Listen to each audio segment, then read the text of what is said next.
Hey everyone, it's Tim Holtz and I'm here at Scrapbook.com and I'm excited to share with you some of the features and benefits of the stamp platform from Tonic.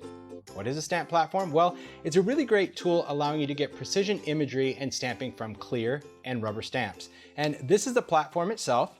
And this is also the neoprene storage sleeve. And this is really great because that neoprene provides a little bit of cushion and definitely great protection for the platform. And it has this nice metal gauge zipper that allows us to slide right in and allows you to take it with you to classes, crops, anything like that. Definitely a must-have. But let's get into the platform itself. Now the platform is actually two pieces. It has a top and a bottom piece. And the top piece, as you can see, is removable and it's a very, very thick, rigid acrylic. And you can see that one has a marking for rubber. That allows you to stamp with rubber stamps.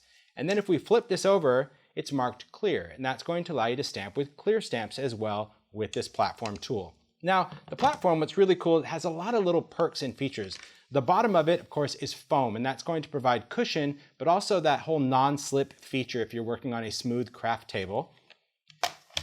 Then when you open this up, you'll also see that there are these magnets. Now it comes with two of the magnets, but of course you can purchase additional magnets if you need. But keep in mind that these magnets are ultra strong, ultra powerful. So always keep them apart because if you get them too close, they could snap together and not only shatter, but also pinch you. So always keep them away. You can see it has these raised sides on two of the sides, okay? And that's going to allow you to also not only stamp on small pieces, but large pieces because these two edges are completely open here. So you can stamp into a journal, a 12 by 12 scrapbook page, anything that you want with the platform. So let's take a look and see how we actually use it with stamps. So stamping with the platform is really what this is all about. And as I mentioned, you can use either clear or rubber stamps. So let's talk about the types of stamps. Clear stamps are usually either a photopolymer, which is kind of a really dense clear stamp, but there's also clear silicone, and those are a little bit more flexible, but either types of clear stamps will work with the platform. Now when it comes to rubber though, you really need to keep in mind that this is designed for cling-mounted rubber stamps. And a rubber stamp is going to have not only that rubber image on the top, but also that little cling cushion. And that is really important when you're using rubber stamps with the platform. So when we're working with this, of course, different stamps require different types of inks. And you can use your favorite inks when it comes to stamping with the stamp platform. You can either use water-based inks like Distress ink or Distress oxide, but you can also use permanent inks, and those can either be archival ink or even StazOn ink. So you can use any type of ink when it comes to stamping with the stamp platform. We'll get into the cleaners a little bit later, and I'll talk about different ways that we can actually clean these inks on the platform itself. But let's get into stamping. Now, when you stamp with the platform, it's completely up to you, but the first thing you need to decide is how you want to position this. Do you want to position this where you're going to open it away from you? Or do you want to position this on the side, or like a book where it opens and closes? Completely up to you, but whatever you do, you need to clear that area so that's going to allow the platform to sit flat when you open it. Once you decide that, you also need to determine what type of stamp are we stamping with. Are we stamping with a clear or a rubber stamp? So to remove the top of the platform, you have to stand it straight up at that kind of 90-degree angle, and you're going to lift this straight out. If this is angled in any way, it's going to catch on the base. So you really want to make sure that you stand that up, place your hand down, and just lift this out. And you're going to read in this upper corner, again, clear, or if I flip it over, rubber. So I'm going to start with clear stamps. I'm going to make sure that I read the word clear, stand this up into that channel, and now I am ready to go. So how do we position everything? Well, we can start with our paper. Again, whether you're working with cardstock or pattern paper, it doesn't really matter. And open up the platform. And you can either put it anywhere in the center, you can use the magnets, you can use washi tape, anything to secure it, or you can just simply put that into the corner. I like to work into the corner, and then I'm going to take my magnets, I slide it off the edge, and I put it on there. That is the easiest way to apply the magnets. If you hold both magnets together, you will have a tendency to kind of clink them together. So slide one off, apply it, the other one, apply it, you're ready to go. Next is going to be the stamp. Where are we going to put the stamp? So let's take a clear stamp. Let's take this butterfly. And I'm going to take the image side down, and position it wherever I want. And you can use one stamp or multiple stamps. If you want to stamp this and some text, you can do that simultaneously, not a problem. But I'm going to position my stamp. Now, what I'm doing on this one is I'm actually going to stamp on watercolor cardstock. Now, watercolor cardstock is either smooth paper or sometimes textured. And I'm going to stamp on the textured side, which usually in the world of stamping, you just don't do. But with the platform, it's going to allow me to stamp multiple times in the same area with precision. So once I have my stamp in place, I'm going to close the lid of the platform, press down. That's going to transfer the stamp onto the lid. Pretty easy. Then I'll take my ink. I'm going to work with archival ink for this one. And I'm going to ink this up. Now I'm just going to slide this into camera view just so you can see how I ink a stamp, because this is acrylic. This is a solid piece of acrylic. So you can be very aggressive when it comes to inking that up, okay? You don't want to swipe that. That's not going to get enough ink on the stamp. You really want to be generous. Now, if you're a messy stamper like I am and you have a tendency when you're inking to actually, oh, I don't know, get ink there, don't worry about it. The platform is going to really eliminate the whole transfer of that ink from the lid to the surface. So now that we've inked this up, here's all we need to do. Just going to take that, I'm going to turn this over, and I'm going to press down. Now, it's totally up to you how much pressure. You can either go in with your fingertips, you can do the whole CPR thing, whatever you need to do to stamp, you can do that with the platform because it's not going to cave in, it's not going to blur or bleed your image in any way. So I'm just going to apply the pressure, lift it off. Look at that. That was good on one try, but just for the sake of the video, let's stamp it again in the same place. So I'm just going to go in, take my ink that up. Maybe I want a darker image. Maybe I want a bolder version of whatever that color is. That's great. We can do that. Turn this over, and again, press. You need to apply the pressure. So just because it's a platform doesn't mean that you don't need to apply that same pressure you would when you're stamping. But you can see that that ink that was over here is not transferring if I had a large sheet of paper. That is the beauty of working with that. And look at that crisp detail. So I simply slide this off. Again, keep my magnets. I never lift the magnets off together. That is bad, but take a look at this. Look at that great detailed imagery. So cool on textured paper. That is amazing. So let's talk about cleaning this ink, because I know some people would be freaking out right now that they have ink all over. I'm not bothered with it, but if you are, here's some tips when it comes to cleaning your stamp platform. Now, if you had a water-based ink, so let's say it was something like oxide and you had ink here, or maybe you had ink here. I know, isn't this great? I love to add ink there. Let's say you had this there. Well, if it's water-based, well, all you need is water to clean that up. So I can just go in, spray that with some water. You can take a baby wipe or a cloth, and that is an easy way to clean a water-based ink, just using water. But something like archival, or even something like StazOn that is either oil-based or solvent-based, I'm going to do the same thing because, well, I think you need to see it to believe it sometimes. So we've got ink on there. And sometimes when you see permanent ink on one of your tools, you kind of lose your mind. Here are some great things that you can use. There's a lot of different products actually that you can use to clean the platform. The one thing you do not want to use is nail polish remover. It is the only thing you do not want to use when it comes to working on the platform. But everything else, as far as your regular stamp cleaners like archival stamp cleaner or StazOn stamp cleaner or any solvent-based stamp cleaner, totally fine to use. My favorite, of course, hand sanitizer. It's really cost-effective. It's an easy thing to use to clean the ink off. So for my stamps, I just wipe them off. That's just me, but you can use whatever cleaner you would for your stamp. Let's take that out. Let's talk about this though. All I do is go in with a little sanitizer, put some of that on there, and I'll use that, and that just takes it right off. Down here, same thing. Now StazOn, especially on plastic, is a little bit more stubborn. So sanitizer is going to take off most of the ink, but sometimes it's going to stain that a little bit. And that's where you need something a little bit more intense, maybe your StazOn cleaner or something solvent related as far as a solvent cleaner, again, as long as it's not nail polish remover. And you can clean that off completely. Easy. So never fear when you get inks on your stamp platform, you can clean them off regardless of what their type is or where you apply them. So now we're going to stamp with a rubber stamp. And I want to share also another trick when it comes to stamping with word stamps. So of course, if I'm going to change to a rubber stamp, I want to flip this over so I can read the word rubber. I'm ready to go. Position that down. Now for this one, let me just move these inks out of the way here. I'm just going to go in and we'll take a piece of craft cardstock. Again, it doesn't really matter the paper, but there's that whole magnet slide. Slide those off just so we can get that paper secured. Now we're going to choose our imagery. So we're just going to take rubber stamps. Again, I'm working with a cling mounted rubber stamp.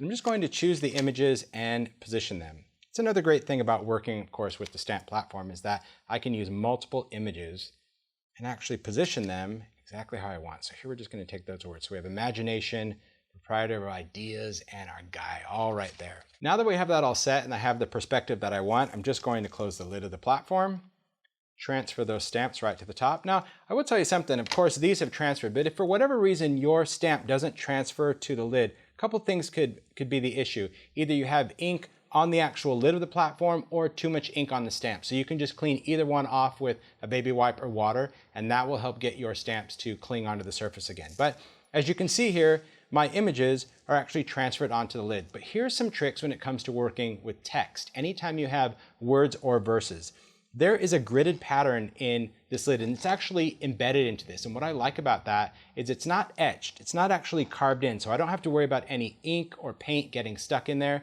It's going to be molded in there, and so that will allow me to use any kind of art medium on the platform without damaging it.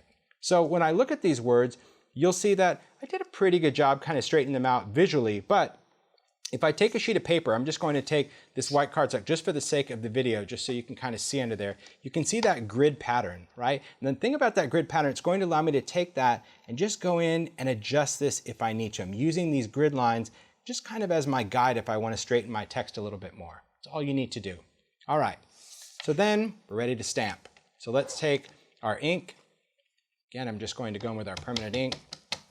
Really be aggressive when you're inking that up. Another cool thing about this, of course, now that I've inked it all up in black, but I could go in and just ink different colors. I can ink this one color of ink, this another color, anything you want to do. Now we're ready to stamp. So we're just going to take this, bring this over, and again, full pressure. Just use your normal stamping pressure. Just make sure every area wherever you have stamps are pressed down, and we'll lift that up, and there we go. Now here you can see this is a little bit lighter. You can see on the top, a little bit lighter than I want. So the beauty of the platform, I can go back in, stamp it again.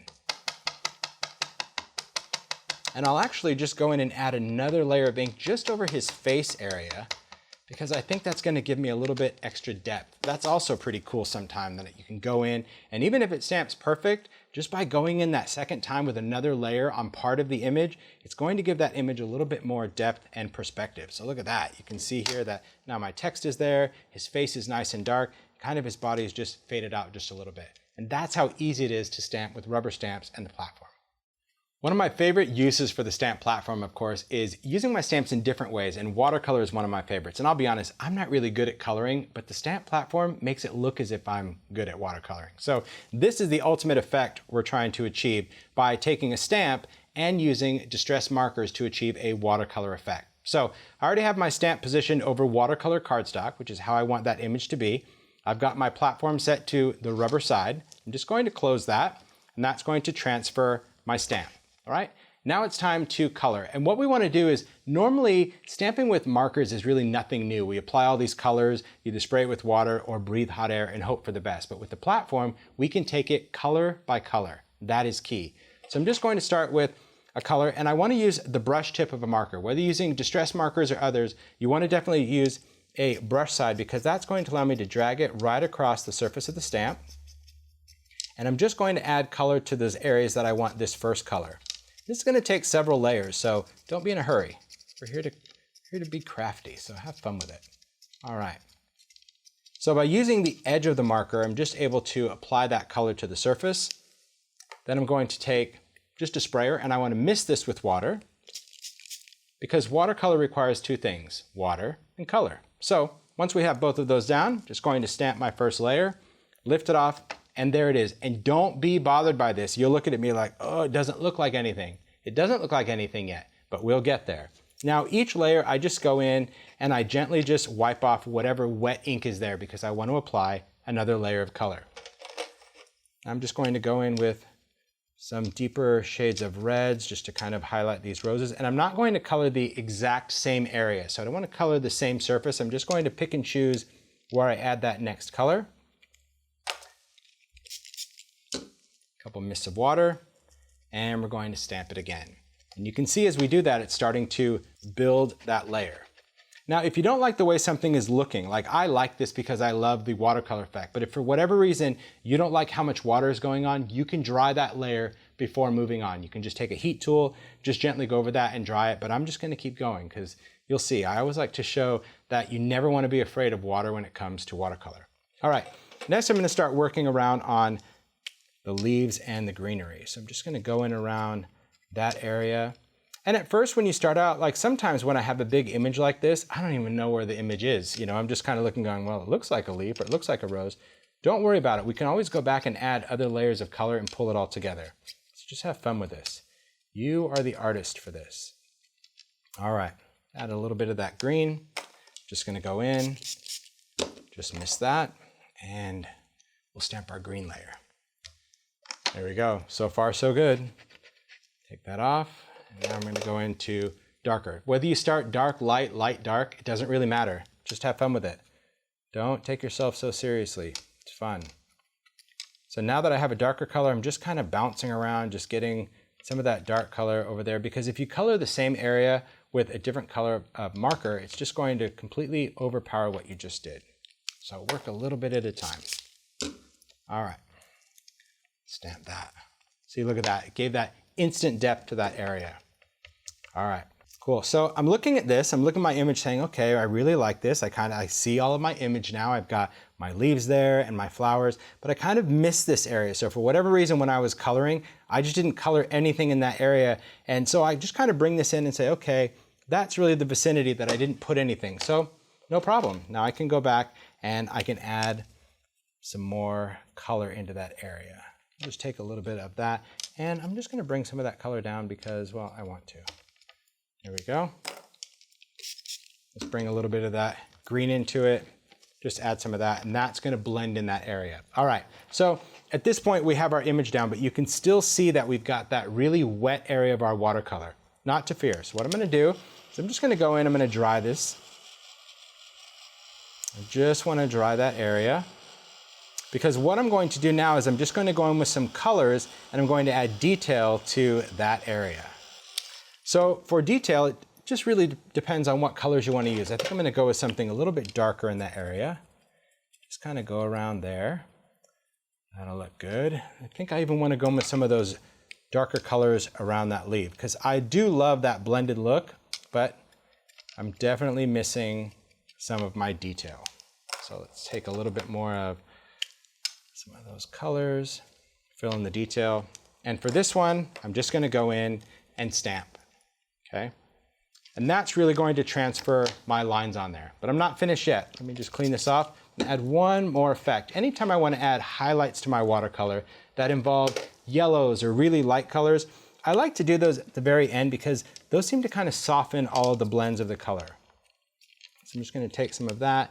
Maybe we'll even take a little bit of some of the warmer colors. You can't go wrong when it comes to adding those colors around. All right, we're going to add some water to that. And this, you're going to see when we start adding this wet color down, is going to go in and blend that layer that we just stamped. So now we have that same detail that looks like the rest of that, it didn't at first, and now I can dry it and we have our finished watercolor. Pretty cool, right? Pretty simple. So I'm just going to dry that. We could let this air dry, but I just want to be able to take this off of the platform and just show you that when it comes to watercoloring with markers, it's super easy using the stamp platform.